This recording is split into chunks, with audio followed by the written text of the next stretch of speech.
This is how a dead man feels.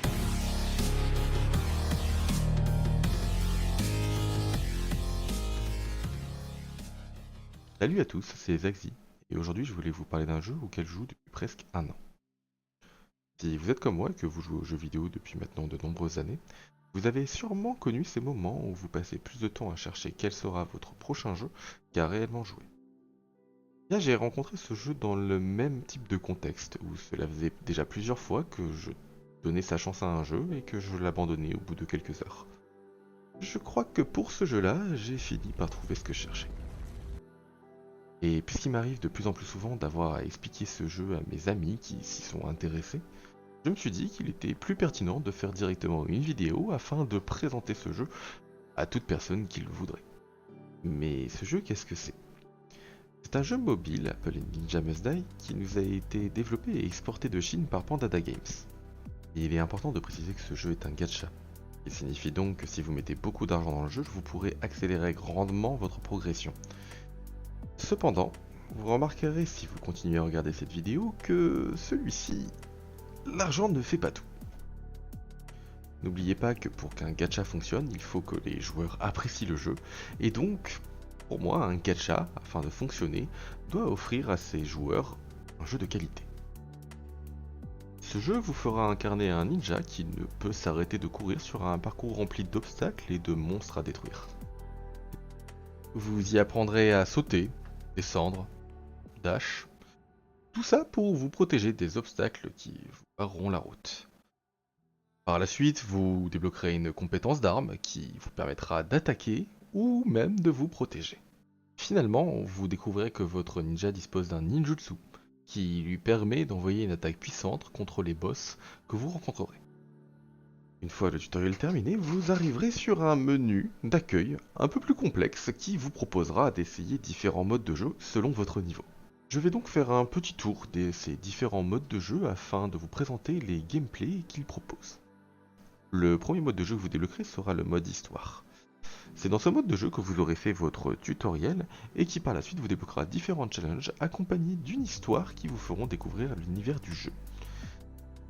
Ces challenges seront d'une difficulté progressive et seront accompagnés de récompenses intéressantes. Ce mode de jeu est exclusivement solo, vous pourrez donc réessayer à l'infini chacun des chapitres afin d'augmenter votre score et potentiellement vos récompenses. Une fois que vous aurez progressé suffisamment, vous pourrez débloquer un mode élite qui vous referont parcourir ce même mode d'histoire avec une difficulté supplémentaire. Ce n'est pas juste des dégâts ou des PV supplémentaires qui vous rendront plus difficile le parcours, c'est tout simplement de nouveaux parcours revisités complètement qui vous referont avoir un nouveau challenge. Aussi, vous verrez qu'il y a un mode d'histoire alternatif qui vous permettront de découvrir un peu plus certains personnages que vous rencontrerez au fur et à mesure de l'histoire. Le second mode de jeu est le Race Mode.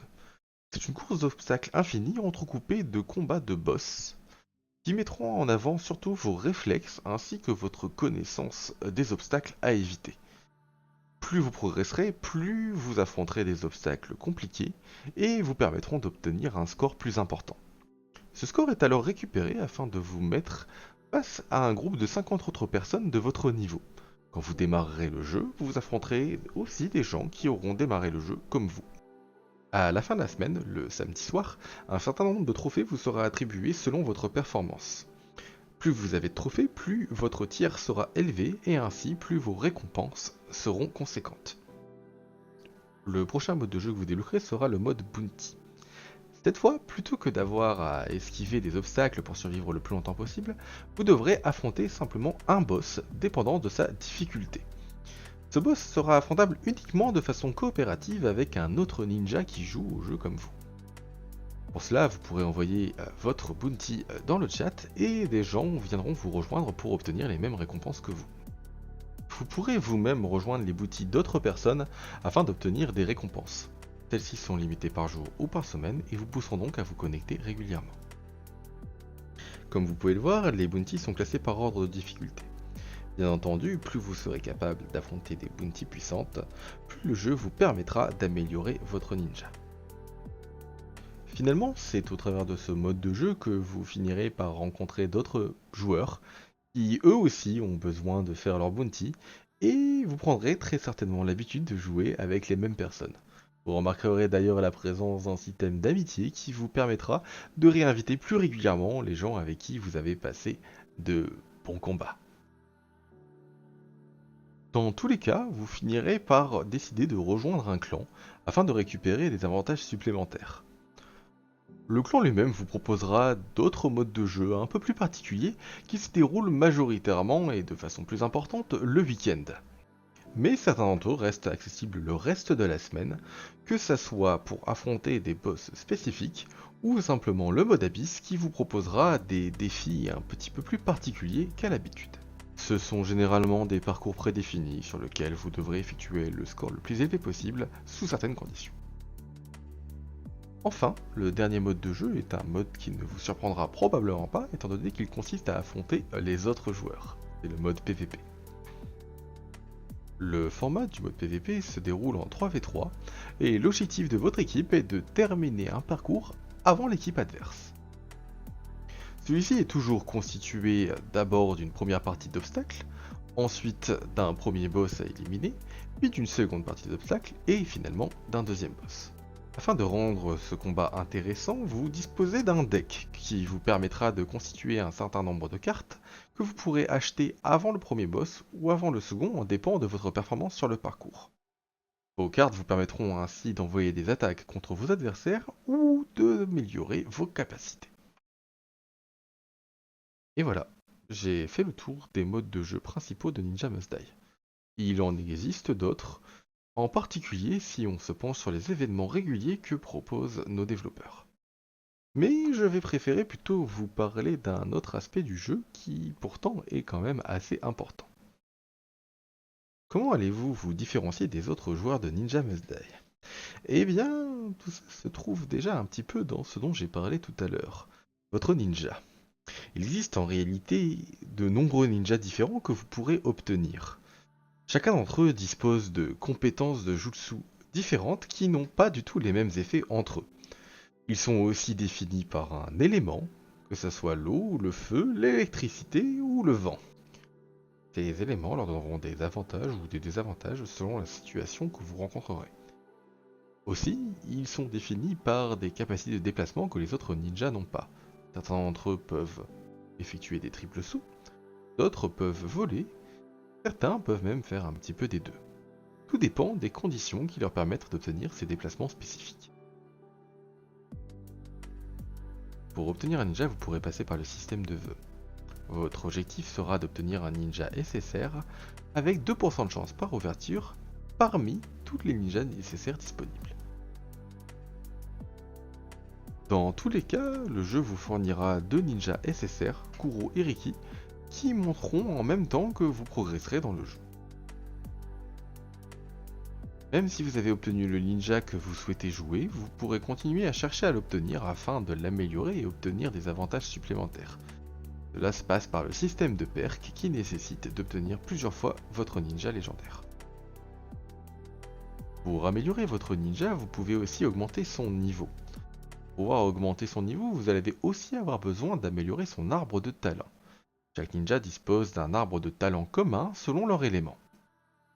Mais par-dessus se trouve un talent plus personnel qui est individuel à chaque ninja et qui leur améliore des capacités que les autres n'auront pas. Mais le ninja ne fait pas tout. Il vous faut aussi lui trouver 2 armes qui vous permettront d'avoir des compétences activables en combat. Il existe de nombreuses armes, elles-mêmes définies par chacun des éléments. Il est d'ailleurs préférable d'associer l'arme principale de votre ninja avec le même élément que celui-ci. Les armes s'obtiennent de la même façon que votre ninja dans le système de vœux.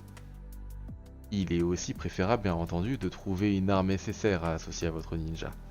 Une fois que vous en aurez trouvé une qui vous convient, avec une compétence qui vous plaît, vous pourrez chercher à l'améliorer.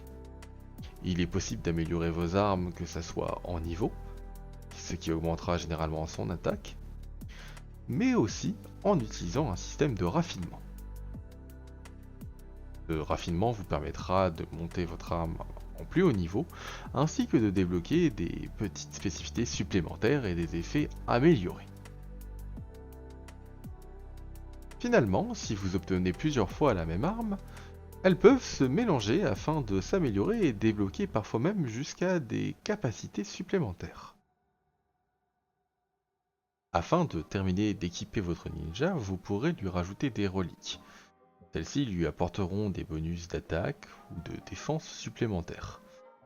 D'autres reliques peuvent même aller jusqu'à leur apporter des capacités que vous ne pourrez pas avoir autrement. Chaque ninja peut en équiper jusqu'à 4, et lorsque vous aurez atteint la perque 2 de ce ninja, vous pourrez même en mettre 5. Il existe différents niveaux de reliques que vous pourrez crafter et améliorer au fur et à mesure du temps en continuant de faire les différents objectifs du jeu.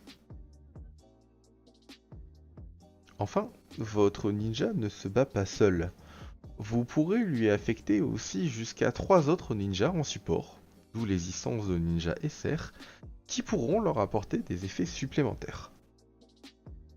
La plupart des modes de jeu disposent d'un système de relais qui vous permettent, une fois que votre ninja principal est tombé au combat, de sélectionner l'un de ces relais pour reprendre la bataille. Il est donc préférable que vous puissiez avoir un ninja lui aussi très bien équipé.